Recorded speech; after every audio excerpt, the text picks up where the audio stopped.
Hello viewers, this is Dr. Edivani, Director CEO of Pilmet Consulto and your host. Consulto is an emerging online platform offering medical consultancy services. And on this channel, we talk about anything related to female health.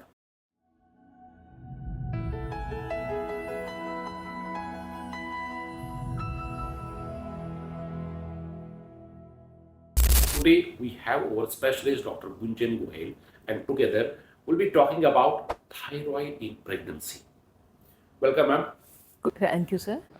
So let's start with this question कि thyroid इस pregnancy में होता है तो ज़्यादातर हम बोलते हैं कि हाइपोथायराइडिज्म हो गया. What is this hypothyroidism in pregnancy? Sir actually thyroid दो तरह से होता है, हाइपोथायराइडिज्म एंड हाइपरथायराइडिज्म. अब हाइपोथायराइडिज्म अपने आप में क्या होता है, जब अपना थायराइड ग्लैंड एक थायराइड हार्मोन इनफ क्वांटिटी में नहीं बनाता है और जो कि बॉडी की नीड्स के अकॉर्डिंग है, और इससे लेडी को मिसकैरेज, प्रीटर्म बर्थ और इस तरह की कॉम्प्लिकेशंस हो सकती हैं. बच्चे में भी डेवलपमेंटल डेवलपमेंट डिले हो सकता है. इस तरह की कॉम्प्लिकेशंस, डेवलपमेंटल इश्यूज हो सकते हैं.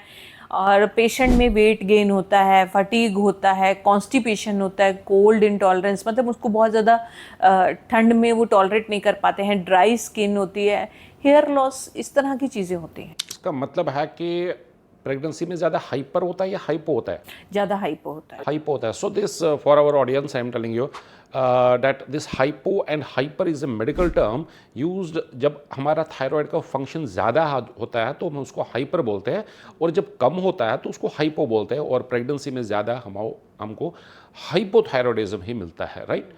So now see let's talk about the common thyroid disorders. So what are the common thyroid disorders that occurs during this pregnancy? Hypo and hyperthyroidism are the common thyroid disorders which occur in pregnancy. अब thyroid function की बात कर लेंगे. How does the pregnancy affects the thyroid function itself and what are the physiological change that occurs? Sir actually मोटा मोटी हम बात करें तो क्या होता है कि थायराइड हार्मोन्स की नीड और डिमांड दोनों ही बढ़ जाती है, ठीक है. और सप्लाई कई पेशेंट्स में एडिक्वेट होती है और कई पेशेंट्स में नहीं भी होती है.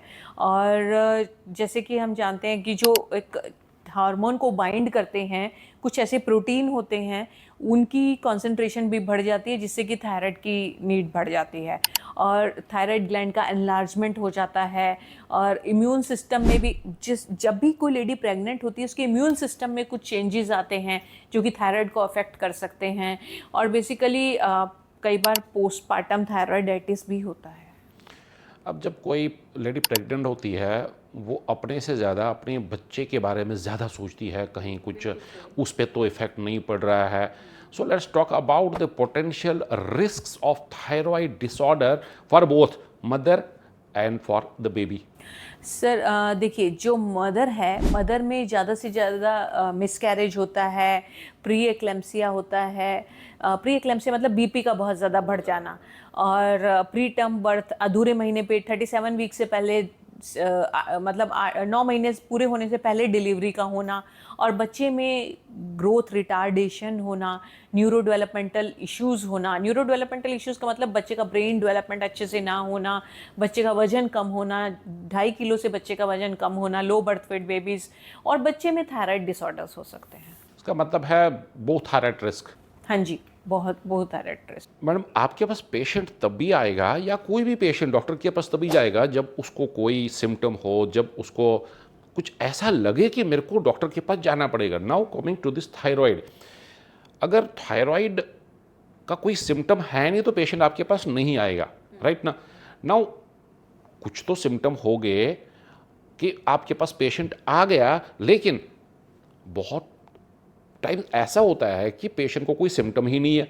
So the question will be, are any types of thyroid disorders जिनमें बिल्कुल भी कोई सिम्टम ही नहीं होता है? सर एक्चुअली ये ना बहुत ही इंटरेस्टिंग क्वेश्चन है, what I would say is, ये इंटरेस्टिंग इस तरह से है कि most of the patient are asymptomatic और वो बहुत शॉक्ड हो जाते हैं जब उनकी थायराइड रिपोर्ट में उनको ऐसा थायराइड मिल जाता हाइपोथायराइडिज्म है। डायग्नोस होता है। तो वो मुझसे सबसे पहला सवाल यही पूछते हैं, क्या हमें थायराइड की बीमारी पहले से थी या ये हमारी दवाई ज़िंदगी भर चलेगी, पर मुझे तो कोई थायराइड सिम्टम ही नहीं है। आई ऑलवेज से कि fatigue, mood disorders, mood swings and weight loss या वेट गेन, ये कई बार हम प्रेगनेंसी के सिम्टम्स के साथ कंफ्यूज कर कंफ्यूज हो देते जाते हैं। हैं। ठीक है, लेकिन ये थायराइड डिसऑर्डर्स के मूड सिम्टम्स भी हो सकते हैं और एक रेगुलर चेकअप गायनेकोलॉजिस्ट के साथ इज अ रूटीन चेकअप में, जिसमें कि खुद हम लोग कुछ क्लिनिकल मैनिफेस्टेशन से ये डिटेक्ट करते हैं कि थायराइड डिसऑर्डर्स हो सकता है and we send the patient for test. So just summing up the answer कि आपके पास, मैं अपने व्यूअर्स को ये सम अप कर रहा हूँ कि हमेशा आपको सिम्टम नहीं मिलेंगे। थायराइड गले में है इसका मतलब ये नहीं है कि आपको पेन हो जाएगा गले में तो आपको थायराइड है।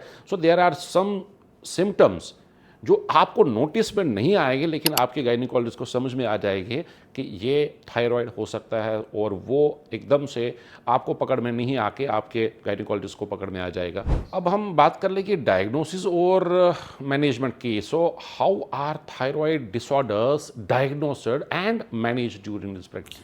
सर देखिए, जब भी हम डायग्नोसिस और मैनेजमेंट की बातें करते हैं तो हमारे मेनली 3 पिलर्स होते हैं, क्लिनिकल इवैल्यूएशन और टेस्ट, स्क्रीनिंग एंड मैनेजमेंट। ठीक है, क्लिनिकली पेशेंट की कोई हाई रिस्क पर्सनल हिस्ट्री होती है या फैमिली हिस्ट्री होती है थायराइड की, या पेशेंट कोई इम्यून डिसऑर्डर्स के लिए ज़्यादा प्रोन होते हैं, इनको थायराइडाइटिस वगैरह की हिस्ट्री रहती है या कोई थायराइड नोड्यूल की हिस्ट्री रही है। और दूसरा होता है हमारा लैब इन्वेस्टिगेशंस। लैब इन्वेस्टिगेशन में हम TSH का लेवल देखते हैं, T3 का लेवल देखते हैं, एंटीबॉडी लेवल देखते हैं और एसेज कराते हैं, मॉनिटरिंग कराते हैं। और मैनेजमेंट कैसे करते हैं? मैनेजमेंट हम प्री नेटल केयर, डिलीवरी के 3 से 6 महीने पहले ही हम थायराइड का टेस्ट कराते हैं कि और थायराइड को नॉर्मलाइज करने की कोशिश करते हैं, प्रीनेटल विटामिन्स। और अगर हमें इंसिडेंटली फर्स्ट ट्राइमेस्टर में भी पेशेंट आता है और थायराइड डायग्नोस होता है तो हम उसकी दवाई टाइमली शुरू करते हैं। This is how we diagnose, screen and manage the patient. Let's talk about diet and lifestyle now. Are there specific dietary or this lifestyle recommendation for a pregnant individual with a thyroid disorder? जिसे कहते हैं ना कि किसी चीज़ की नींव होती है, नींव सबसे पहले हमारा रिकमेंडेशंस में सबसे पहले इम्पॉर्टेंट जो हर चीज़ की नींव है वो है बैलेंस्ड डाइट। ठीक है, बैलेंस डाइट हमारी होगी तो हमें कोई प्रॉब्लम ही नहीं होगी एक्चुअली। और उसके बाद ये है कि भी avoid goitrogenic foods, manage stress, regular exercise, stay hydrated, follow your doctors recommendations and adequate iodine intake is also very important. India is full of myths and misconceptions. Let's talk about the common myths or misconceptions about this thyroid health during pregnancy. Sir thyroid disorder, सबसे पहला myth होता है हमारा कि thyroid कभी pregnancy में affect नहीं करता है।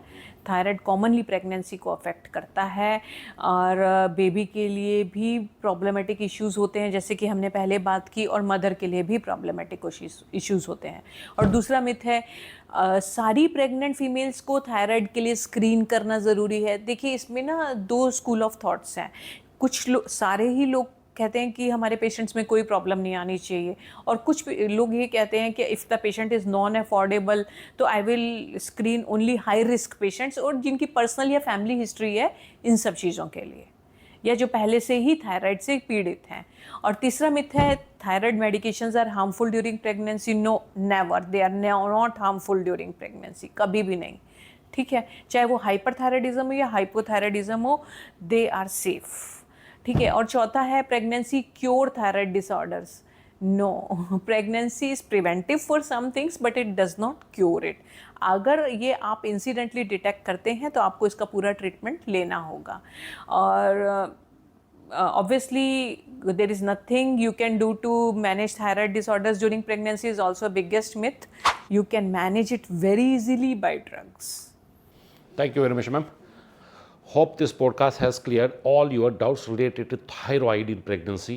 And if not, then please leave your comment in the comment section and we will try to cover each and everything through our podcast.